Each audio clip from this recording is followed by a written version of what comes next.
अस्सलाम वालेकुम। आप देख रहे हैं मेरा channel law exams and practice by Amreen. मैं हूं अमरीन आमिर और आज का हमारा टॉपिक है हाई कोर्ट। आजकल हम पढ़ रहे हैं कॉन्स्टिट्यूशन ऑफ पाकिस्तान और सुप्रीम कोर्ट पे ऑलरेडी मेरा लेक्चर अपलोड हो चुका है।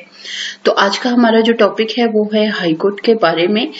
पाकिस्तान के अंदर 5 हाई कोर्ट्स हैं हमारे पास। इस्लामाबाद हाई कोर्ट है और देन जो हमारे चारों फेडरेटिंग यूनिट्स हैं उधर एक एक हाई कोर्ट है। पेशावर में, कराची में, लाहौर और क्वेटा में जो है वो बाकी 4 हाई कोर्ट्स हैं। तो आज हम पढ़ेंगे हाई कोर्ट की जुरिस्डिक्शन के बारे में थोड़ा डिटेल में, और साथ ही हम पढ़ेंगे स्पेसिफिकली कि हाई कोर्ट की जो रिट जुरिस्डिक्शन है वो क्या है। तो अगर हम सबसे पहले बात करें तो हाई कोर्ट जो है इसकी जो आप देखते हैं कि फ्रीक्वेंटली जो फाइल होती हैं वो कॉन्स्टिट्यूशन पिटिशंस फाइल होती हैं, रिट और मिसलेनियस पिटिशंस फाइल होती हैं, रिट पिटिशंस फाइल होती हैं। तो बेसिकली जो रिट है, रिट का मतलब है अथॉरिटी, ठीक है। तो ये एक पर्टिकुलर अथॉरिटी है जो अंडर आर्टिकल 199 जो है वो हाई कोर्ट इंजॉय करती है। तो इससे रिलेटेड मैंने एक केस लॉ इंट्रोडक्शन में लिखा है, आप इस केस लॉ को गो थ्रू कर सकते हैं और इसको अगर आपको लगे कि ये रेलेवेंट है तो आप इसको जो है वो रिप्रोड्यूस कर सकते हैं अपने आंसर में। कॉन्स्टिट्यूशन ऑफ पाकिस्तान में 192 आर्टिकल ऑनवर्ड्स जो है वो हाई कोर्ट के साथ डील करता है। और जो किसी भी कोर्ट के बारे में अंडरस्टैंड करने के लिए 2 चीजें बहुत जरूरी हैं। सबसे पहले उस अदालत की कंपोजिशन किस तरीके से होती है, और दूसरी बात उस कोर्ट की जुरिस्डिक्शन क्या है। अब जुरिस्डिक्शन की अगर मैं बात करूं तो जुरिस्डिक्शन इज, आपको मैं पहले भी बता चुकी हूं कि मैं वर्ड्स को बाइफिकेट करके ज्यादा अच्छे से अंडरस्टैंड करती हूँ शुरू से। तो ये 2 लफ्ज देखें, एक है ज्यूरिस और दूसरा है डिक्शन, ठीक है। अब डिक्शन अगर आप देखें तो ये डिक्शनरी से निकला है। डिक्शनरी जिसके अंदर आप डिफरेंट वर्ड्स देखते हैं, उनके प्रोनाउंसिएशन देखते हैं, उन वर्ड्स के मीनिंग्स देखते हैं। तो basically it is with regard to pronounce करना, अनाउंस करना। और ज्यूरिस का मतलब है अब जैसे हम पढ़ते हैं ज्यूरिस प्रूडेंस, तो ज्यूरिस इज बेसिकली लॉ। और इसी तरह से इसके अलावा भी कहीं आपको जो है वो वर्ड नजर आए होंगे, जैसे ज्यूरी का वर्ड है। तो बेसिकली इट मीन्स कि टू प्रोनाउंस दी जजमेंट और प्रोनाउंस दी ऑर्डर और to pronounce something related to law. Otherwise इसकी अगर हम टेक्निकली या लॉ की डेफिनेशन देखें जुरिस्डिक्शन वर्ड की, तो that is basically power of some court to determine a cause. किसी भी कॉज को, केस को डिटरमिन करने का जो इख्तियार है किसी भी अदालत का, वो कहलाता है जुरिस्डिक्शन। अच्छा, अब मैं बात कर रही थी कि हाई कोर्ट से आर्टिकल 192 ऑनवर्ड्स जो कॉन्स्टिट्यूशन ऑफ पाकिस्तान है वो डील करता है। और उसके अलावा हमने ये भी बात की कि जो हाई कोर्ट है उसकी जुरिस्डिक्शन और कंपोजिशन पे आज बात होगी। तो जो हाई कोर्ट की कंपोजिशन है उसमें भी अमेंडमेंट्स आई हैं, बिल्कुल उसी तरह जिस तरह से सुपीरियर कोर्ट्स के जजेस की अपॉइंटमेंट का तरीका जो है वो चेंज किया गया। जो अमेंडमेंट आई थी 18th अमेंडमेंट के जरिए, तो वो ही वाली जो अमेंडमेंट है उन्होंने हाई कोर्ट के जजेस की, जस्टिस की अपॉइंटमेंट का भी जो है वो उसको उसी तरीके से जो है वो चेंज किया है। तो वो भी मैं आपको ब्रीफली बता दूं कि सुपीरियर कोर्ट्स के जजेस की अपॉइंटमेंट के लिए पहले एक लिस्ट है जो कि बनती है जुडिशियल कमीशन से, और उसके बाद जो है वो पार्लियामेंट्री कमेटी जो है उसको ओके करती है, और देन उसके बाद जो है वो उसका नोटिफिकेशन हो जाता है अपॉइंटमेंट का। तो अब हम बात करते हैं कि हाई कोर्ट की जुरिस्डिक्शन क्या क्या है। डिफरेंट टाइप्स की जुरिस्डिक्शंस होती हैं। आपने देखा होगा सिविल प्रोसीजर कोर्ट में कि टेरिटोरियल जुरिस्डिक्शन है, कॉज ऑफ एक्शन की जुरिस्डिक्शन है, डिफेंडेंट जहां रहता है वो जुरिस्डिक्शन है, पिक्योनरी जुरिस्डिक्शन है, इसके अलावा एपलेट है, रिवीजन जुरिस्डिक्शन है, रिव्यू की जुरिस्डिक्शन है। तो ये डिफरेंट काइंड्स हैं जुरिस्डिक्शन की। हाई कोर्ट क्योंकि आपको पता है कि एक एडमिनिस्ट्रेटिव बॉडी भी है जो सारी की सारी सब ऑर्डिनेट जुडिशरी या डिस्ट्रिक्ट जुडिशरी जो है उसको भी लुक आफ्टर कर रही है, तो हाई कोर्ट के पास ह्यूज एडमिनिस्ट्रेटिव पावर्स हैं। एक कोर्ट से केस को विथड्रॉ करने की, दूसरी कोर्ट को वो केस ट्रांसफर करने की, और इसके अलावा भी डिफरेंट किस्म की जो एडमिनिस्ट्रेटिव पावर्स हैं सारी जुडिशियल सर्विस को रेगुलेट करने की, वो सारी हाई कोर्ट के पास है। और उसके अलावा हाईकोर्ट के पास जो है वो बड़ी वास्ट किस्म की जो है वो जुडिशियल पावर्स है, और वो जुडिशियल पावर्स को हम दो कैटेगरीज में कर सकते हैं कैटेगराइज, ओरिजिनल जुरिस्डिक्शन और एपलेट जुरिस्डिक्शन। ओरिजिनल जुरिस्डिक्शन किसी भी कोर्ट की वो जुरिस्डिक्शन होती है जहां पे केसेस एट फर्स्ट चांस ही वहीं पर फाइल होते हैं या इंस्टीट्यूट होते हैं, जबकि एपलेट जुरिस्डिक्शन में क्या होता है कि जो केसेस हैं वो पहले ट्रायल कोर्ट से डिसाइड होकर आते हैं, और उसके बाद अगर किसी भी ग्राउंड पर अपील फाइल होती है तो उस अपील को सुनने का इख्तियार जो है वो किसी पर्टिकुलर कोर्ट के पास होता है। तो जैसे कि आपको पता ही है कि हाई कोर्ट के पास एपलेट पावर्स हैं, सिविल कोर्ट्स की डिसीजंस के अगेंस्ट भी हैं, देन मैजिस्ट्रेरियल हैं, जो सेशन कोर्ट्स हैं उनके डिसीजंस के अगेंस्ट भी अपील्स जो है वो हाई कोर्ट में फाइल हो सकती हैं। ओरिजिनल ज्यूरिसडिक्शन में दो किस्म की ज्यूरिसडिक्शंस हैं, रिट ज्यूरिसडिक्शन है और कंटेम्प्ट ऑफ कोर्ट है। अब रिट ज्यूरिसडिक्शन में डिफरेंट टाइप्स की रिट्स हैं जो भी हम थोड़ी देर तक देखेंगे, और उसके अलावा कंटेम्प्ट ऑफ कोर्ट की जो प्रोसीडिंग्स हैं, अगर किसी भी अदालती हुक्म पर जो है वो अमल नहीं हुआ तो उसको भी जो है वो कोर्ट देख सकती है। और एपलेट में जैसे कि मैंने आपको बताया कि सिविल केसेस की अपील्स भी हाई कोर्ट में जाती हैं और क्रिमिनल केसेस की अपील्स भी जाती हैं, और पर्टिकुलरली जो सीपीसी में लेटेस्ट अमेंडमेंट्स आई हैं तो उसके बाद तो सिविल केसेस की अपील्स जो है वो हाई कोर्ट में डायरेक्टली जा रही हैं, सिविल कोर्ट्स के जो फैसले हैं उनके खिलाफ भी। तो ये हमने कुछ बात कर ली डिफरेंट टाइप्स की जुरिसडिक्शन की जो हाई कोर्ट जो है वो एंजॉय करती है। अब थोड़ी सी बात करते हैं हम हाई कोर्ट की कंपोजिशन की। आर्टिकल 192 है कॉन्स्टिट्यूशन ऑफ पाकिस्तान का जो कंपोजिशन से डील करता है, and it gives liberty that high court can have as many जजेस एज आर डिटरमिन्ड, और जो है there will be one chief justice of high court. So जजेस का जो तयन है कि कितनी तादाद में जजेस होने हैं वो बाय लॉ डिटरमिन किया जा सकता है। जुरिसडिक्शन पे आते हैं, स्पेसिफिकली जो हमारा आज का टॉपिक है वो है रिट जुरिसडिक्शन का। तो आर्टिकल 199 जो है वो रिट जुरिसडिक्शन से डील करता है। सबसे पहले हम बात कर लेते हैं कि जो आर्टिकल 199 है इसकी जुरिसडिक्शन कब इन्वोक की जा सकती है। इन्वोक का मतलब है कि कब इस जुरिसडिक्शन को यू कैन से कि we can put it into motion, तो कब इसको जो है वो हरकत दी जा सकती है। तो जब there is no adequate remedy available, so there is no remedy other than writ available, तो in that case जो है वो हाई कोर्ट की jurisdiction जो है वो jurisdiction जो है वो invoke की जा सकती है। And secondly, to invoke this jurisdiction, it is important that a writ petition should be filed. A petition should be filed before the High Court to exercise this jurisdiction, which is called writ jurisdiction. अब on this application, High Court जो है वो different किस्म के nature of authority enjoy करती है, like habeas corpus जो है वो एक किस्म की writ है, then mandamus है, और prohibition है, quo warranto है, certiorari है, और उसके अलावा enforcement of फंडामेंटल राइट्स है। तो ये डिफरेंट किस्म की रेट्स हैं जो हाई कोर्ट इंजॉय करती है, अथॉरिटीज हैं हाई कोर्ट की जो कि किसी भी पिटीशन के ऊपर हाई कोर्ट इशू कर सकती है। ये केस लॉ है PLD 2011 supreme court page number 44। When a statutory functionary acts ex shy in an unjust and oppressive manner. So जहां पर भी किसी भी एडमिनिस्ट्रेटिव बॉडी की जो एक्सरसाइज ऑफ पावर है या परफॉर्मिंग ऑफ फंक्शन है, इट शोज दैट कि कोई भी किसी किस्म का इनजस्टिस किया जा रहा है या लॉ को फॉलो नहीं किया जा रहा है, तो उस सिचुएशन में हाई कोर्ट में exercise it's constitutional jurisdiction. So writ jurisdiction is basically constitutional jurisdiction इस वजह से कि जो कॉन्स्टिट्यूशन है वो रिट ज्यूरिसडिक्शन जो है वो हाई कोर्ट को दे रहा है.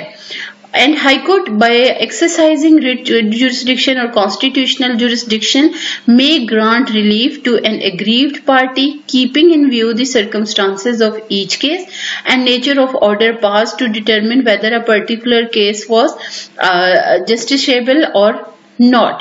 अब ऐसा बिल्कुल जरूरी नहीं है कि हाई कोर्ट जो है वो हर सिचुएशन में जो है वो लाजमी कोई ऐसा ऑर्डर या एडवर्स ऑर्डर पास करेगी against the administrative body. Basically high court will see के whether the administrative body has act as per justice, principles of justice and as per law or not. So अगर वो as per law है administrative body, तो उसमें जरूरी नहीं है कि इंटरफेयर किया जाए. अब हम बारी बारी देख लेते हैं अपनी तमाम रिट्स को. मैं ब्रीफली बताऊंगी इस वजह से बिकॉज मुझे पता है कि जो लॉ के स्टूडेंट्स हैं पॉसिबल नहीं है कि उनको ज्यादा पता ना हो रिट्स के बारे में. उनको पता होता है तो हम बहुत ज्यादा डेप्थ में नहीं जाएंगे. तो पहली जो रिट है जी वो है हेबियस कॉर्पस की. तो corpus is basically from body, corp जिसे हम बोलते हैं, और हेबियस इज टू प्रोड्यूस. तो habeas corpus is basically to produce the body. और हेबियस कॉर्पस में हाई कोर्ट के जो भी जुरिस्डिक्शन है, रिट जुरिस्डिक्शन, उसमें नेचर क्या है that high court gives direction to produce a person. So basic direction of high court is to just put someone in front of high court. और किस situation में when it is alleged that someone has been held in unlawful custody और has been going through some unauthorised arrest. So as per law अगर किसी को जो है वो रखा गया है तो उसको हाई कोर्ट जो है वो प्रोड्यूस करवा सकती है. मैं छोटी सी आपको एग्जांपल दूं तो हमने पढ़ा है सीआरपीसी के अंदर कि जो है वो 24 आवर्स के अंदर अंदर जो है वो किसी भी अरेस्टेड पर्सन को बिफोर कंसर्न्ड एरिया मैजिस्ट्रेट पेश करना जरूरी है. सो इन केस पुलिस ने गिरफ्तारी नहीं डाली बट पुलिस ने किसी को गिरफ्तार किया हुआ है मगर इन डॉक्यूमेंट उसको नहीं किया है, तो उस सिचुएशन में हाई कोर्ट से डायरेक्शन ली जा सकती है to produce that person before the high court.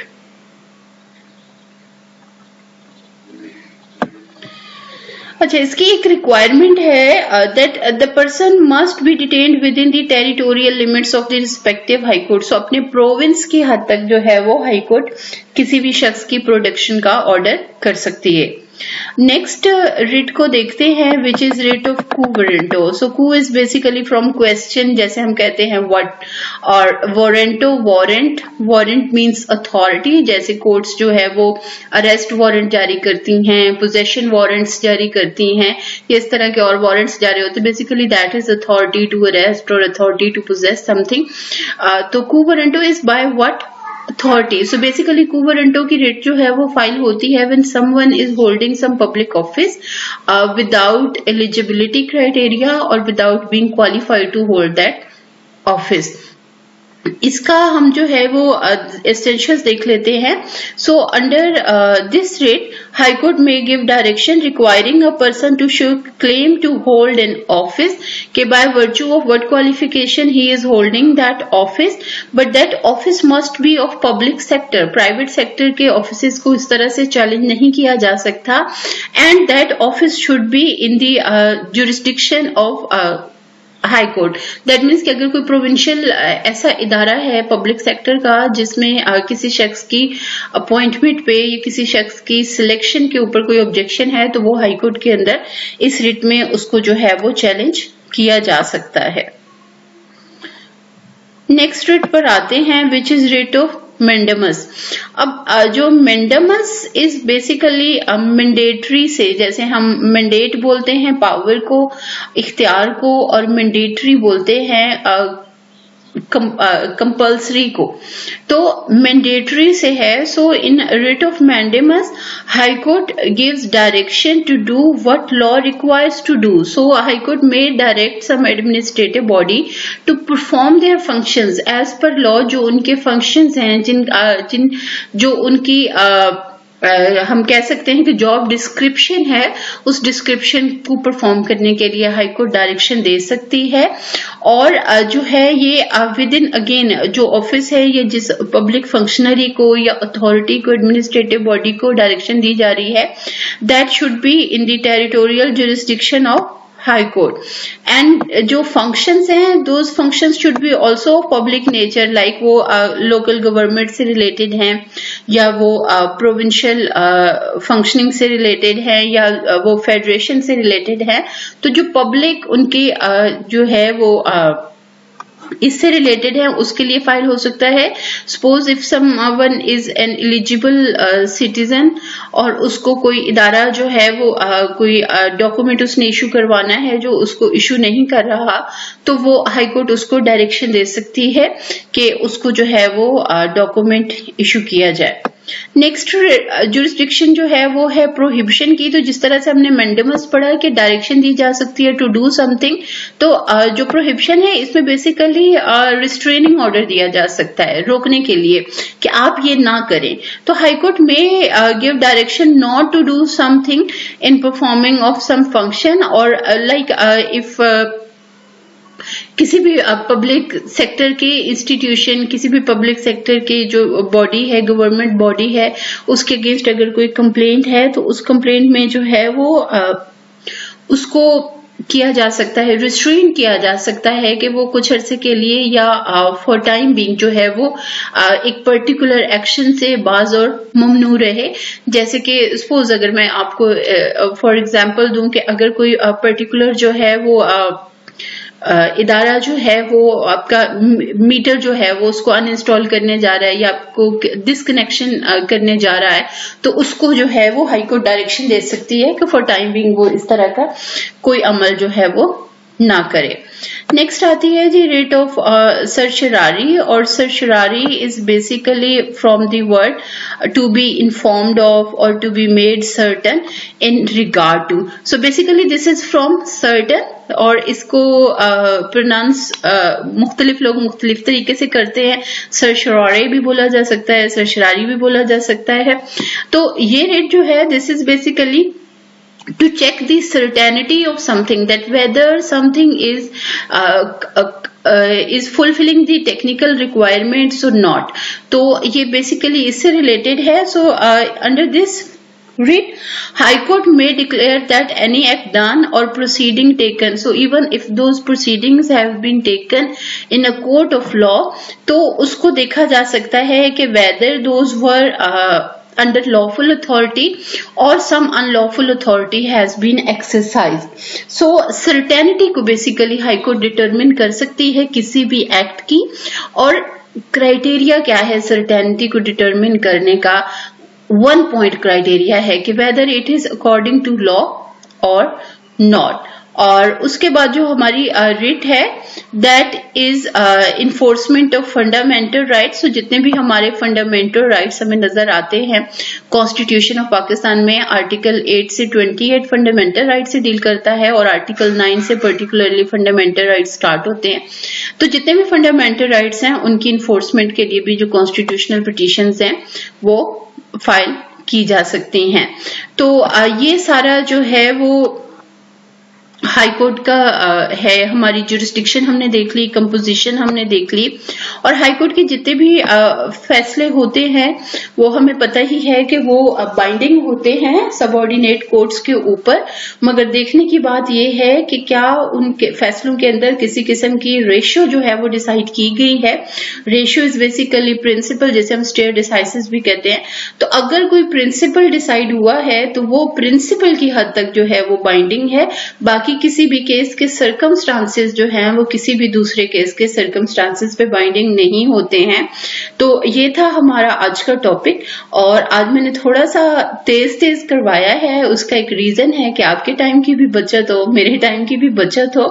तो आई होप कि आपको चीजें क्लियर होंगी। अगर आपकी कोई भी क्यूरी है तो आप उसको कमेंट कीजिए, और अगर आपको वीडियो पसंद आए तो लाइक कीजिए, शेयर कीजिए। मेरा चैनल अगर अभी तक सब्सक्राइब नहीं किया तो इसको जरूर सब्सक्राइब कीजिए।